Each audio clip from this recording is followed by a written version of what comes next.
తమరు గనుక మీ పిడికిల్ని గట్టిగా బిగించినట్టయితే అప్పుడు మీ చేతిలో నీళ్లుండవు.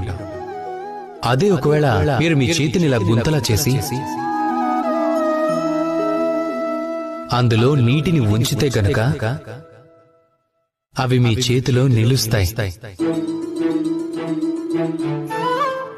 జీవితం కూడా ఈ విధంగానే ఉంటుంది, నీరులాగానే. తమ మార్గాన్ని అవే రూపొందించుకుంటాయి ఈ నీళ్లు. అలానే ప్రతి సమస్యకి పరిష్కారాలు కూడా చూపిస్తుంది జీవితం.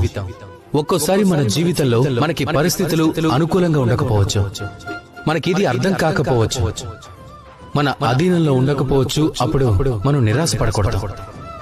కానీ చాలా మంది నిరాశపడతారు, మనం అదే చేయకూడదు. మనం శాంతి చింతతో గమనించాలి ఈ జీవితంలో ఏం జరుగుతుంది అనేది. బాధ అందరిలోనూ కలుగుతుంది. బాధలో క్రోధం చెందుతారు, ఆ క్రోధంతో పరాక్రమం చూపిస్తారు. అది చాలా తప్పు.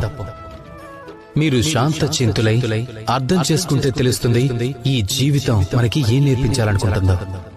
జీవితం అన్ని నేర్పిస్తుంది, వాటిని మర్చిపోకండి. ఎప్పుడు ప్రయత్నం చెయ్యాలో, ఎప్పుడు నిరీక్షించాలో తెలుసుకుని మీరు మసులుకోవాల్సి ఉంటుంది.